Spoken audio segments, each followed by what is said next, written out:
Assalamualaikum warahmatullahi wabarakatuh. Perkenalkan, saya Yuanisa Ferdi dengan MPN 22082602114 dari kelas C. Di sini saya akan menjelaskan sebuah mind map yang berjudul nefrolithiasis. Baik, kita mulai dari definisinya, yaitu bisa kita lihat dari namanya nefrolithiasis. Nefro artinya ginjal, lithiasis artinya batu. Dari definisinya, merupakan suatu penyakit yang ditandai dengan terbentuknya batu di dalam ginjal akibat kristalisasi berbagai mineral atau garam dalam urin. Nah, sesuai dengan definisinya, maka etiologi dari nefrolithiasis ini adalah batu. Nah, batu ini kita bagi menjadi dua, yaitu berdasarkan komposisinya dan juga berdasarkan radio opasitasnya. Nah, untuk komposisi yaitu ada asam urat, sistin, kalsium, dan di mana kalsium itu ada kalsium oksalat, kalsium fosfat, dan lalu ada batu struvit yang kita sebut juga dengan batu infeksi. Nah, terbentuk karena ISK atau infeksi saluran kemih. Lalu, berdasarkan radio opasitasnya, terbagi menjadi tiga, yaitu ada radio opak atau yang batu kalsium, lalu semi radio opak, yaitu batu magnesium amonium fosfat, lalu radiolusen atau non-radio opak atau asam urat dan sistin.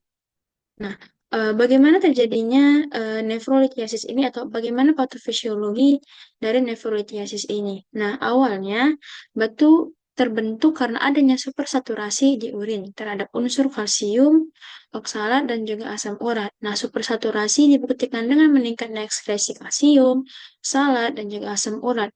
Nah, dalam keadaan supersaturasi akan lebih mudah terjadinya proses nukleasi atau terbentuknya inti batu dan kristalisasi yang selanjutnya secara perlahan timbunan atau batu akan membesar. Pendapat ini diperkirakan timbul pada bagian sel epitel yang mengalami lesi. Nah, terbentuknya batu ginjal karena adanya deposit mineral kristal ginjal yang semula kristal tersebut hanya berukuran kecil yang berada di loop Hanle, tubulus distal atau ductus collectivus yang semakin membesar. Nah, batu ginjal terbentuk apabila faktor pemicu terbentuknya kristal di urin melebihi faktor yang menghambat proses kristalisasi. Jadi ada beberapa faktor resiko yang dapat menyebabkan nefrolithiasis, yaitu ada intrinsik dan juga ekstrinsik. Nah, intrinsik yang pertama adalah laki-laki, yang disebabkan karena adanya hormon testosteron pada laki-laki yang dapat meningkatkan produksi oksalat. Sebaliknya, wanita memiliki kadar sitrat urin lebih tinggi dan dapat menghambat pembentukan kalsium oksalat. Lalu, usia 20 hingga 50 tahun, riwayat keluarga dengan nefrolithiasis, kelainan bentuk ginjal atau saluran kemih, dan juga penyakit komorbid seperti DM atau diabetes mellitus, obesitas, hiperurisemia, dan lain sebagainya. Lalu faktor risiko berikutnya yaitu ada ekstrinsik, yaitu karena asupan cairan yang kurang atau kurang dari 1,2 liter per hari yang menyebabkan dehidrasi sehingga urin menjadi pekat. Lalu makanan-makanan yang tinggi kadar oksalat, asam urat, dan juga garam. Lalu sedentary lifestyle dan penggunaan suplemen kalsium, vitamin C yang secara berlebihan. Jadi, di sini eh, pasien akan datang dengan gejala yaitu nyeri pinggang yang tidak menjalar. Nah, nyeri pinggang tidak menjalar ini dapat berupa nyeri kolik atau nyeri periodik, yang di mana nyeri kolik ini terjadi karena aktivitas peristaltik atau pola sistem kalise atau ureter, sedangkan nyeri periodik merupakan peradangan kapsul ginjal karena terjadinya hidronefrosis atau infeksi pada ginjal.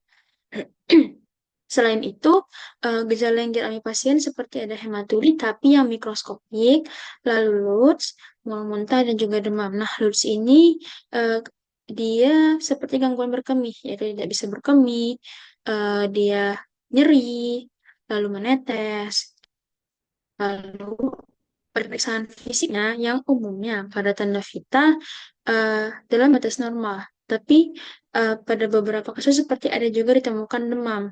Nah, demam ini ada hubungannya dengan batu struvit. Yang batu struvit ini disebabkan oleh adanya infeksi. Lalu, head to toe yang khasnya yaitu adalah nyeri corsal vertebral angle yang positif. Pada saat dilakukan ketok ginjal, pasien akan mengeluhkan nyeri. Lalu pada saat kita lakukan pemeriksaan palpasi ginjal, pada kasus hidronefrosis yang berat, ginjal akan teraba. Nah, untuk pemeriksaan penunjang pada nefrolitiasis, eh, untuk gold standarnya yaitu CT scan, lalu kita bisa lakukan pemeriksaan urinalisa yang umumnya kita temukan eritrosituria, yaitu eritrosit lebih dari 5 lapangan pandang besar, lalu bisa lakukan pemeriksaan fungsi ginjal, USG abdomen yang akan nampak acoustic shadow. Lalu pemeriksaan fotopolos atau BNO yang akan nampak bayangan radio opak pada batu radio opak. Lalu untuk BNO IVP yang dengan kontras itu untuk mengevaluasi fungsi ekspresi ginjal dan juga adanya hidronefrosis yang selain itu juga dapat melihat apakah ada batu radiolusen atau tidak. Nah, untuk tata laksana yang dapat kita lakukan kepada pasien nefrolithiasis ini adalah medikamentosa karena pasien datang dengan keluhan nyeri, yaitu analgetik dan juga alpha blocker atau tamsulosin yang fungsinya memperlebar diameter saluran kemih. Lalu, pada kasus tertentu yang dengan ukuran batu yang 0,5, umumnya dapat keluar dengan sendirinya batu tersebut. Lalu bisa juga kita lakukan tindakan operasi terbuka, nefrolitotomi, pilolitotomi, pilolitotomi, lalu operasi endurologi, PCNL atau RIRS, dan ESWL. Nah, ESWL ini pasien akan disinari bagian ginjal. Nah, sinar itu akan memecah batu tersebut. Nah, untuk operasi terbuka, operasi endurologi, dan ESWL itu akan dilakukan oleh dokter spesialis urologi. Maka pada kasus yang untuk batu yang besar dan mengganggu dan komplikasinya cukup banyak, ini akan dirujuk. Nah, untuk edukasi pada pasien nefrolithiasis ini adalah pasien dianjurkan untuk minum air putih yang cukup, eh, lalu batasi penggunaan suplemen kalsium dan vitamin D3 karena meningkatkan risiko pembentukan batu kalsium, batasi makanan yang banyak mengandung garam, asam urat, dan juga olahraga yang rutin.